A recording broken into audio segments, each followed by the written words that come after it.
Ciao a tutti, homebrewers e appassionati.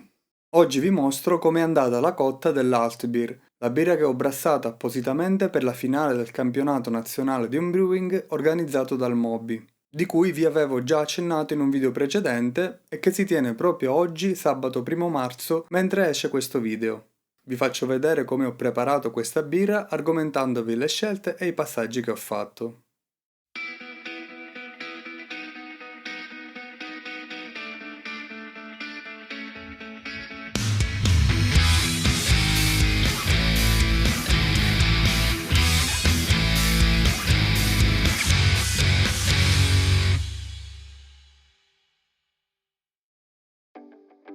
Cotta numero 71, stile Altbier, brevemente definito come uno stile ibrido, cioè una birra ad alta fermentazione con un condizionamento a freddo e procedimenti simili alle birre a bassa fermentazione. È una birra a gradazione alcolica medio-bassa, colore sull'ambrato ramato e in genere un amaro ben pronunciato. Il BJCP prevede dei range abbastanza stretti su densità e grado alcolico, con un po' di libertà sul colore e sul bilanciamento dell'amaro. Ho programmato un batch da 35 litri che dividerò in due fermentatori con obiettivo OG di 1,48, FG di 1,12, 37 IBU e un colore di 29 EBC. Come acqua ho utilizzato sempre la solita parzialmente osmotizzata, 32 litri a cui ho aggiunto il calcio sotto forma di cloruro e solfato di calcio in parti uguali. Come grist ero intenzionato a usare solo il Vienna e il Monaco, ma assaggiando le Altbier di Düsseldorf ho capito che non bisognava spingere troppo sul caramello e il pane tostato, quindi ho fatto un mix con 37% di Pilsner, 31% di Vienna e 25% di Monaco. Come malti speciali 6% di Cara 200 per aggiungere dolcezza e corpo e salire un po' con il colore. Infine ho programmato un tocco di 1% di Carafa 2 che mi serve principalmente per spingere il colore sul ramato senza cedere evidenti note tostate. Avendo pianificato però uno step di decozione ho deciso di non inserire subito questo malto perché non vorrei portarlo a bollitura dove potrebbe estrarre un po' di asprezza ed enfatizzare troppo il carattere torrefatto.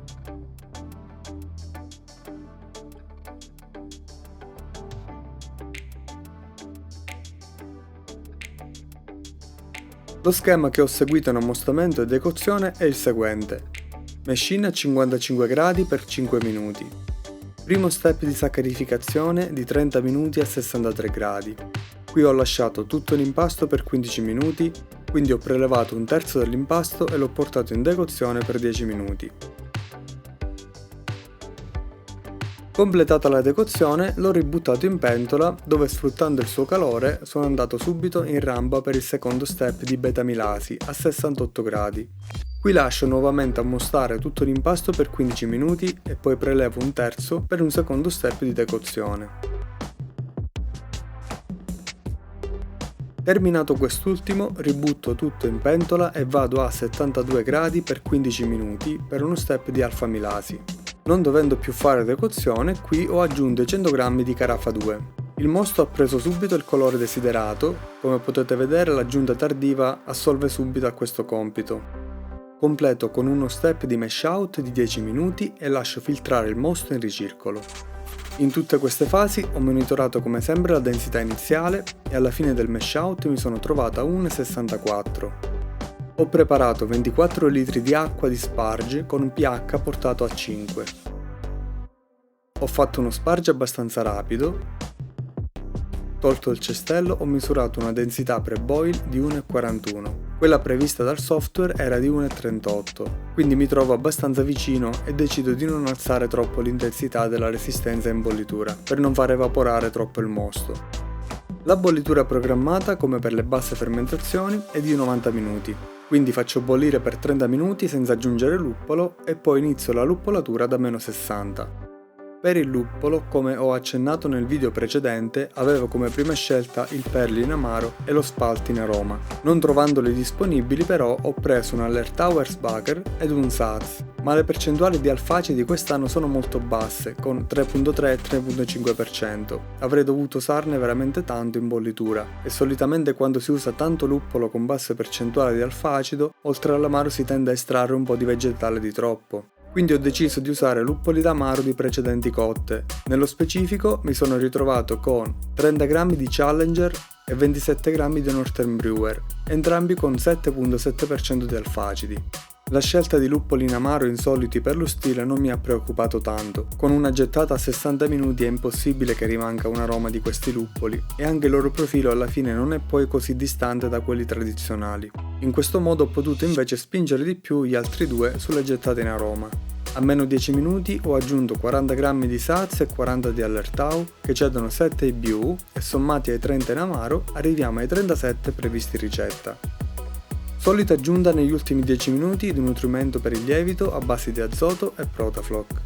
Finita la bollitura vado in raffreddamento e appena il mosto è sotto gli 80 gradi faccio l'upstand con 60 g di Saz e 60 di Hallertau che ho mantenuto per tutto il raffreddamento. Completato il raffreddamento spengo la pompa per il Whirlpool e lascio agire il Protafloc per 15 minuti. Quindi inizio il trasferimento impostando un flusso lento per mantenere il mosto limpido.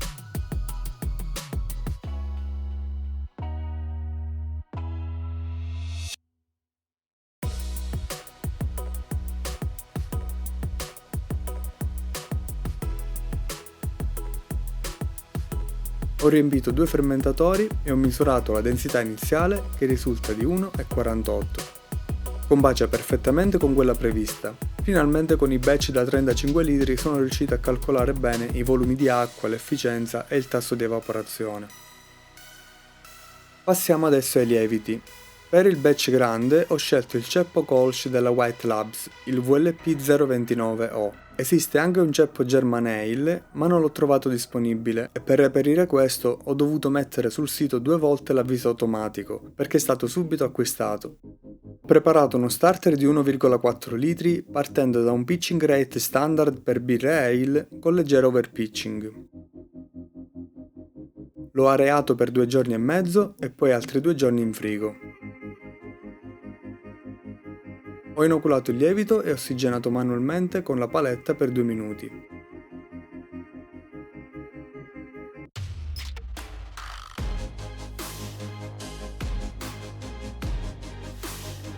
Per il fermentatore piccolo ho scelto una bustina di Fermentis K97 reidratato pochi minuti prima.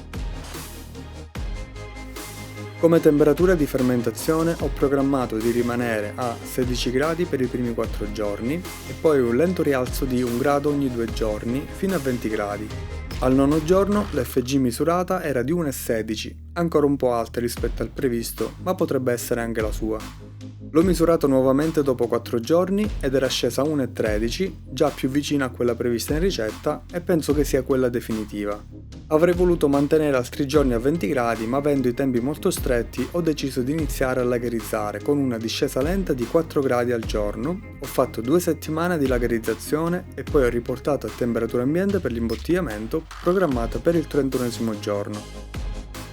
I tempi stretti non mi hanno permesso di poter fare con calma una selezione tra le 2 birre, per cui ho scelto quella che sembrava messa meglio durante gli assaggi in fermentatore, cioè il batch da 23 litri con lievito liquido. Ho preparato la soluzione di priming con obiettivo di 2,7 volumi di CO2 per litro, come sempre lievito F2 che è essenziale per una rifermentazione rapida e una migliore prevenzione dell'ossidazione nella fase post-imbottigliamento. Ero un po' preoccupato che questo ceppo non flocculasse benissimo in 2 settimane, avendo avuto l'anno precedente un risultato scarso dopo 10 giorni di lagerizzazione, ma potrebbe anche essere che questo ceppo White Labs non sia proprio identico a quello della Weist. Durante l'imbottigliamento ho constatato che la limpidezza infatti era molto buona.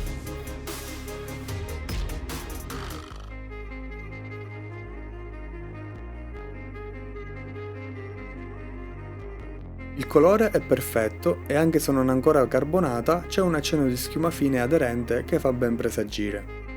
Densità finale confermata di 1,13, quindi ho avuto ragione di andare in lagerizzazione dopo 13 giorni. L'attenuazione apparente è del 72% e con la rifermentazione otterrò un volume alcolico di 5,0.